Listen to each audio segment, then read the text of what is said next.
大家好，我是杨艾伦，欢迎收看 Area 02教科书。今天就主要来讲 Frogman Design 还有 Travis Scott 的小故事。我们就从高筒的开始讲。虽然其实大家都会说哦，高筒的就这次的第二次配色就只是多了一个 Frogman Design 而已啊。但其实我觉得它尽管换了配色材质以外，它依然延续很多上一代的设计。那我们今天就要讲这个颜色。其实，在1994年的时候啊。Jordan Brand 其实有做过一个颜色叫做 Reverse Royal， 它就是这个一模一样的配色。当然你可以看到像是 Travis Scott， 他其实是一个很喜欢 Vintage 仿旧设计的一个人，所以当然从他第一次的倒钩到现在，他其实都是用这个奶油底去做他这些鞋款的呈现。那讲到低筒的话 ，Travis Scott 其实还有藤原浩在选择鞋型的时候，其实 Nike 其实有做了一些小小的差别待遇，就是对于这些顶级的设计师或顶级的 icon 艺人，还有跟他们其实 Nike 也是会去把每一个品牌跟每一个人去分定位的，像是 Dior 啊，或者是 Jordan， 或是 Travis Scott，Dior 或是 Travis Scott， 其实这些一线的 Nike 产品啊，就是 Energy 鞋款啊，其实他们用的鞋型其实不是现在你买得到的 Air Jordan 1 Low OG。那其实 Travis Scott 用的这一双，包括上一次的倒钩，其实都是1985、1986、1987那几年，就是 Originals 真正发售的 Real OG， 所以它的鞋型上面其实有一些差别。这两双鞋其实他们在 Nike 的代号上面都叫做 Air Jordan 1 Low OG， 但其实他们有很多的不一样的差别。我们看内侧的话，我们可以最直观的看到就是这个勾勾的大小。藤原浩这个人，他其实在90年代的时候啊，他就把很多，因为他有到英国去念过书等等的，然后后来回到日本之后，他就把很多当时西方的次文化，也就是可能像是滑板，然后可能 hip hop， 然后一直到街头文化，然后很多人会提到藤原浩跟 Nigo。那为什么 Nigo 会叫做 Nigo 的原因，就是因为他们两个实在长得太像了，所以大家都觉得哦 Nigo 就是藤原浩2号，而 Nigo 的意思就是日文里面的2号，所以这是为什么当时其实这两个人影响了整个日本甚至是亚洲的街头流行文化很多。然后这个渊源又可以讲到跟像 Stussy 以前的 Stussy Crew， 然后一直去转化到现在的整个包括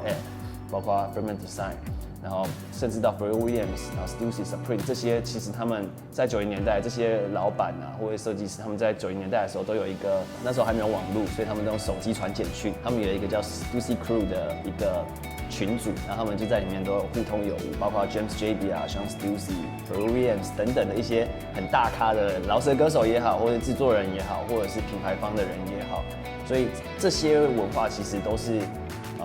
站在我的观点里面，他们都是一起发展的。后面他自己做了 The Pool， 就是游泳池，他自己开了一个 The Pool， 然后一直到 The Parking。The Parking 其实是 Sony 这间公司的地下室。那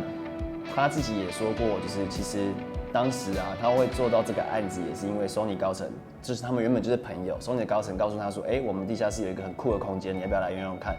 所以他就把 Sony 的地下室停车场变成了一个他的商店，就是鼎鼎大名的 The Parking Ginza， 然后后来也做了 The Conveni， 前几年，1年前、2年前有来台湾，然后他就是用便利商店的元素去做所有他的，如果你去到那边的话，他就是所有的冰箱里面全部放着所有的铝罐，那这铝罐其实是可以打开的，打开里面他就是做了他很多的 Frogman Design 的周边商品，像是袋子啊，前一阵子也有在 Invincible 台湾的 Invincible 去做一个 Pop-up Store。那这边有一个是超酷的 Starbucks 跟 Frogman Design 的合作。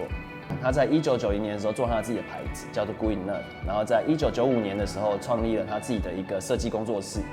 这个设计工作室叫做 Electric Cottage， 简称 EC，Frogman Design 的前身。所以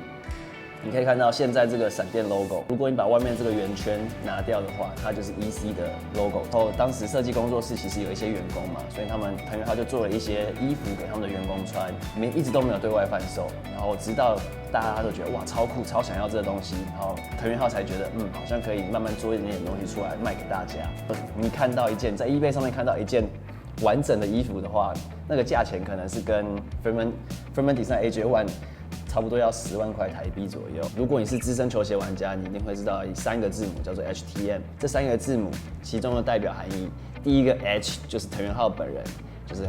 Hiroshi Fujiwara 本人，所以它是代表 H。那 T 呢 ？T 是代表着就是一个传奇 Nike 的传奇设计师，也就是设计 Jordan 3代还有 Jordan 众多鞋款的 Tinker Hatfield。那 M 这个字母就是时任的 Nike 的 CEO 叫做 Mark Parker。那他一直到2020年的1月才卸任，所以这3个 HTM 这个等于是一个 Nike 的小型的设计团队，有3个设计师的设计团队。那其中 HTM 跟 Nike 做过了很多的球鞋，当然有些会挂上 Freeman Design 的 logo， 有些不会。从早期的可能到 Full Skate， 然后 Full Skate Woven 等等的，一直到很多 Tennis Core 啊等等的很多球鞋。这几年比较熟知，当大家知道的 Freeman Design， 绝对是我手上这双10万块钱的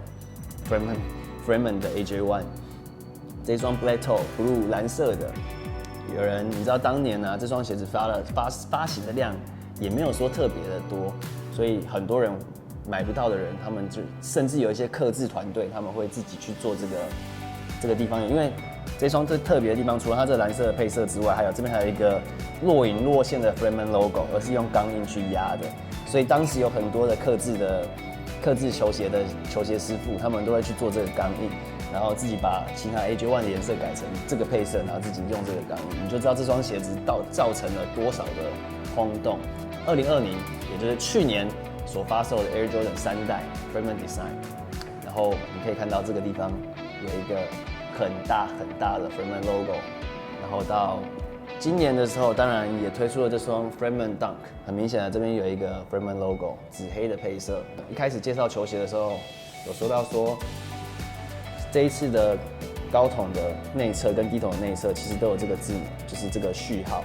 就其实可以回归到找到这双鞋子上面也有 ，Dunk 上面也有。其实他们的排列方式基本上是写的差不多的东西，但其实还有一些冷知识啊，包括以前 HTM 时代有很多的 Flyknit 啊，很多的 Nike 最早最应该讲说 Nike 最当下最前卫的技术都会运用在 NRG 还有 HTM 的鞋款上面。Pablo 跟 Nike 的合作啊，其实在这个合作推出前，其实 Nike请了很多的设计师去做，包括藤原浩其中也是。而最后藤原浩帮 Nike 设计了一系列的 The Ten， 你可以去网络上面找看。很多人是期待，老鞋迷是期待藤原浩做的 The Ten， 但是到现在就是一直难产，应该也是不会出来，因为最后这个标案被 Virgil 拿走了。以上就是我们今天分享 Nike 集团跟 Freeman Design 藤原浩的小故事。如果你喜欢今天的影片，请记得